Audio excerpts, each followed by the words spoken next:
pourquoi l'alliance des souverainistes ne se fait pas. On est capable de comprendre que c'est pas faisable, mais on veut qu'on nous explique pourquoi. Ça, c'est quelque chose que personne jamais ne dit.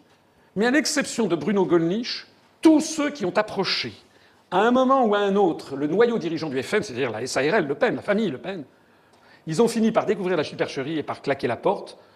Et la liste est longue. Olivier d'Ormesson, ancien député FN de 1986, qui a claqué la porte. François Bachelot, médecin, ancien député FN, qui a claqué la porte. Martial Bild, l'ancien conseiller régional du Front National, qui a claqué la porte du Front National. Jean-Marie Le Chevalier, ancien maire de Toulon, qui a claqué la porte du Front National. Laurent Ozon, qui a claqué le porte du Front National. Martine Lehideux, qui a claqué la porte du Front National. Elle a créé son propre groupe au Conseil général. Marie-France Stirbois. Donc il n'y a que Bruno Gollnisch, qui d'ailleurs a expliqué pourquoi. Il a dit parce que je suis député européen à vie.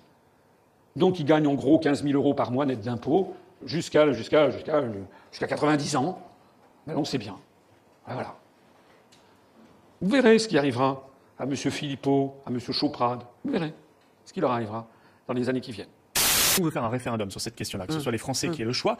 Comment, malgré tout, faire la différence? Il y aura d'autres candidats qui prônent cette sortie de l'euro, même si vous parlez de référendum. Je pense à Nicolas Dupont-Aignan, à François Asselineau. Comment faire la différence? Bon, écoutez, le problème ne se pose pas à ce niveau-là. Nous débattrons avec tous les candidats, mais vous savez, les Français savent que si on veut un projet patriote, il y a un seul vote utile et efficace et entendu et qui est capable d'être au second tour et de l'emporter, qui est celui de Marine Le Pen.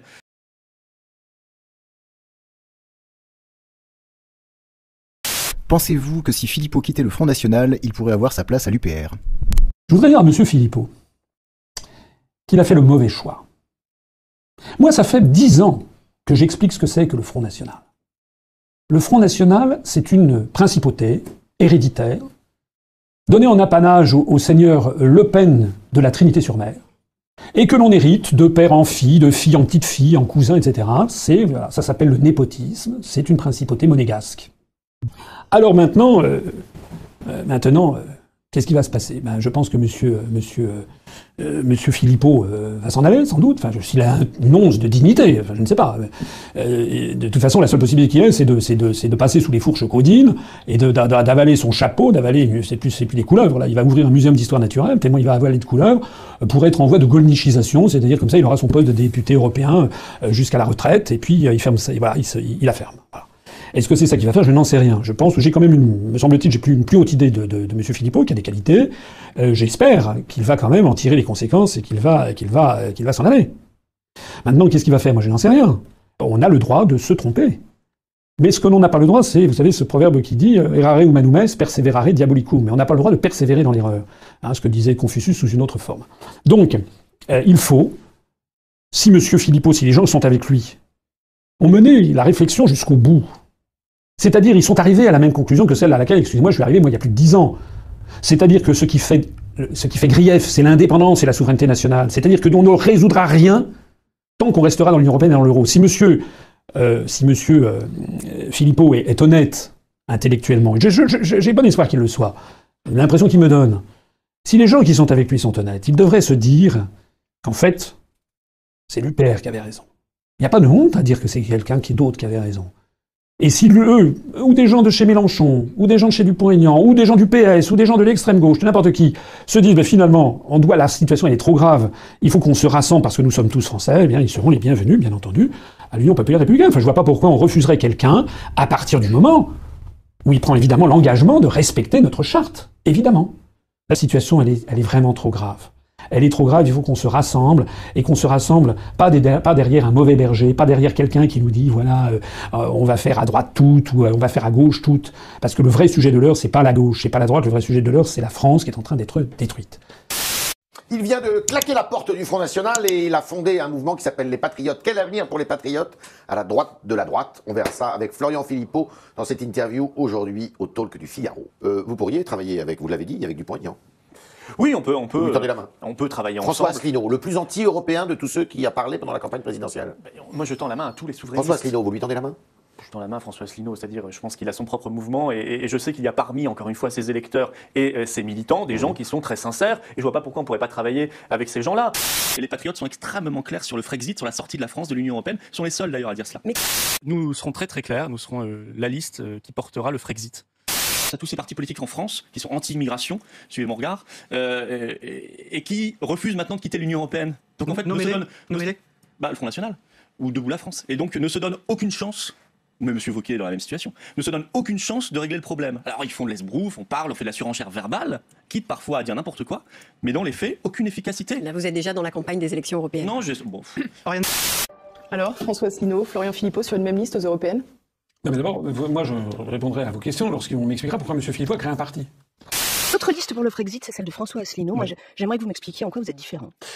Notre différence, c'est que nous avons des convictions qui peuvent être différentes. Moi, je pense qu'il faut être très clair, par exemple, sur l'immigration. Je pense qu'il faut la baisser fortement. Le problème de M. Philippot, c'est que c'est la tunique de Nessus. Il a été au Front National, il est considéré par 98% des Français comme quelqu'un d'extrême droite. Et c'est assez normal, puisqu'il a été à la tête de ce mouvement politique. Il y a beaucoup de gens qui verraient d'un très mauvais œil que M. Philippot vienne. Mais le pire, c'est que M. Philippot, ça n'est pas ce qu'il a fait. Il a créé un parti. Il a siphonné, il s'est inspiré, il a fait un copier-coller de 90% de ce que je dis. Qui vous distingue de François Asselineau? François Asselineau, c'est bien ça. Dont on voit la tête partout dans Paris. Qui est donc souverainiste, il faut rappeler, président de l'UPR. Ancien fonctionnaire, enfin toujours fonctionnaire, mais qui nous distingue. Qui tient à peu près le même discours que vous sur l'Union européenne. Vous parlez des complots, moi je ne vois pas. J'ai l'impression qu'il aime bien les complots aussi. Pourquoi l'alliance des souverainistes ne se fait pas? On est capable de comprendre que c'est pas faisable. Mais on veut qu'on nous explique pourquoi. Il y a des choses à dire qui sont à la fois de nature personnelle et d'autres politiques. Et d'autres de nature politique. Commençons par le politique. On peut commencer par le politique. Vous avez peut-être noté ce qui s'est passé à l'Assemblée nationale il y a quelques jours. Il y a eu 2 motions de censure qui ont été présentées. Il y en a une qui a été présentée par un mouvement petit qui a obtenu 278 voix. Et l'autre présenté par le Rassemblement national qui a obtenu 84 voix. Ça veut dire quoi? Ça veut dire que M. Charles de Courson a refusé de faire des alliances. Il a proposé quelque chose acceptable par toutes les parties. Et si M. Charles de Courson avait fait une alliance avec le Rassemblement national, vous auriez toute la NUPES qui aurait refusé de voter sa motion et sa motion a fait 84. C'est fondamental ce que je dis. C'est-à-dire que pour rassembler les Français, il faut leur faire une offre politique au-dessus du clivage droite-gauche. Tout à fait. Nous reviendrons sur les questions de personnes, mais sur les questions politiques. Des gens qui me disent qu'il faut faire alliance avec M. Philippot. Il est considéré par 99% de la population comme un homme d'extrême droite. Il s'est rapproché également de Marion Maréchal Le Pen. Ce sont des faits, hein. Je veux dire, allez regarder les faits. Bon. Donc c'est un problème de manque de déplacement, de dépassement de clivage. Donc ça veut dire que M. Philippot, il est marqué à l'extrême droite. Auparavant, je voulais juste qu'on parle un peu de politique politicienne, parce que voilà, c'est vrai que ça fait partie aussi à quelques jours des élections. Et c'est Florian Philippot, qui est le président des Patriotes, et qui hier a rejoint Nicolas Dupont-Aignan plutôt qu'Éric Zemmour. Et si je dis plutôt qu'Éric Zemmour, c'est que les Patriotes avaient voté, c'est bon, ils avaient choisi plutôt Éric Zemmour à 40,46% des voix. Vous avez 40 ans. Bon. Imaginez que vous ayez un jeune homme qui, je sais pas, qui a 19 ans, s'appelle, je sais pas moi, Kevin Barbemolle. Qui décide de créer un blog, qui va l'appeler « Je suis mécontent », qui fait toutes ses vidéos avec l'info intéressante du jour, et qui fait toutes ses vidéos en se mettant un bonnet orange sur la tête. Devant un mur en briques. Devant un mur en briques. Et qui fait des blagues, et dont vous découvrez au passage que 90% des blagues qu'il fait, c'est vous, il vous les a piquées. Et que ce monsieur, par ailleurs, n'a pas une très bonne réputation, et que vous découvrez que par ailleurs, il passe dans les médias, où on dit « c'est un type extraordinaire ». Alors que vous, on ne vous donne pas la parole. Je le prendrais mal. Vous le prendriez comment? Assez mal. Assez mal. Et qu'après ce type-là dise, gens qui lui font confiance, allez voir ou allez écrire à Greg Tabibia, parce qu'il a la grosse tête, il a un melon comme ça, il ne veut pas me parler. Ouais. Ok. Vous avez compris? Je vois la métaphore. Voilà, vous avez vu la métaphore. Moi, j'aimerais que l'on m'explique, s'agissant de M. Philippot, comment se fait-il qu'il passe sur CNews une fois toutes les 3 semaines et moi, jamais? Pourquoi? Je vous ai dit tout à l'heure que lorsque quelqu'un passe dans les médias, c'est que les médias y trouvent un intérêt. Même mes pires adversaires ne peuvent pas nier que j'ai créé l'UPR le 25 mars 2007, que j'ai déposé les statuts à la préfecture de police de Paris, que c'est un parti qui a été créé, et c'est le premier en France, pour faire sortir la France de l'Union européenne, de l'euro et de l'OTAN. On va fêter les 16 ans. Monsieur Philippot a quitté dans des conditions qui restent à clarifier, on ne sait pas si c'est lui qui a pris l'initiative ou si c'est d'autres, il a quitté le Front National 10 ans après, et il a créé son propre parti.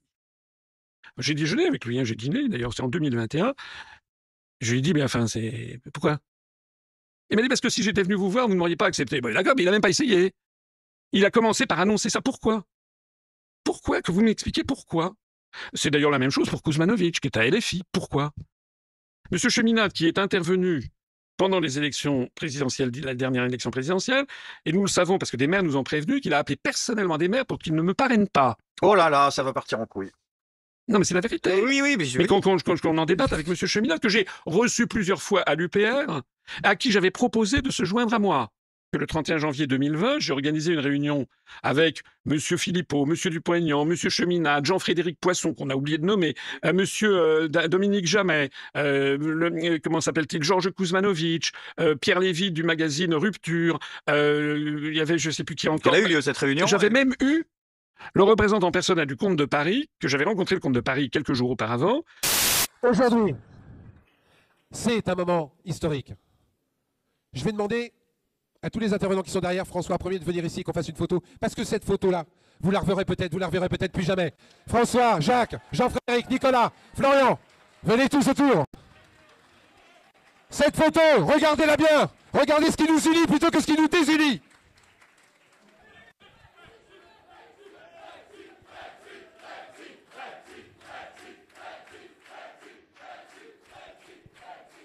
Alors, oui, je crois que c'est une photo rare. C'est qu'en dépit de ce qui nous sépare, il y a quand même quelque chose qui nous rallie, qui est encore plus fort que tout. C'est l'amour et la liberté de la France. Et qu'est-ce qui s'est passé après? Il s'est passé que dans les jours qui ont suivi, pratiquement toutes les personnes que j'avais invitées ont chacune annoncé leur candidature à l'élection présidentielle. Après avoir créé son parti politique en 2017, et ça, tout le monde est au courant. Hein. Vous pouvez trouver ça sur Internet. Il a été invité chez Bourdin, sur RMC, Jean-Jacques Bourdin. Moi, je suis pour le Brexit, je suis clair là-dessus, je suis pour la sortie de l'Union européenne. Vous êtes le seul. Bah, Marine Le Pen. Je suis un peu le seul, oui. Enfin, dans la classe politique française, oui. Vous êtes le seul dans la classe politique française, oui. Moi, j'ai dit que nous avions 500 promesses de parrainage en 2022. On avait 500 promesses. Moi, je dis la vérité. Parce que c'est derrière des gens, des hommes, des femmes, etc., des militants qui vont chercher les parrainages, et donc ils ont besoin d'être respectés quand même. Bon. On a eu des lettres anonymes, où derrière des êtres anonymes, on sait qu'il y a des gens qui étaient derrière, parmi dont vous avez certains dont vous avez cité les noms. Je le sais, tout ça. Et monsieur, donc nous, j'ai dit qu'on avait, au total, on a eu 293 ou 296 parrainages, parce qu'il y a toujours environ 15%, ça on le savait, on savait déjà que 500 c'était pas assez, donc on perd 10-15%, pas seulement nous, hein, c'est tous les candidats dans le même seuil. Là, 500 c'était déjà très très faible. Mais en plus de ça, on a eu des attaques ad hominem qui ont été faites par des personnes, pas seulement cheminades. Hein. Toujours candidat, vous en êtes tous les parrainages? J'arrive à 200 parrainages à peu près. Florian Philippot, sur Sud Radio, la campagne présidentielle sont aussi les parrainages. Vous en êtes où aujourd'hui? Je suis à près de 250 promesses.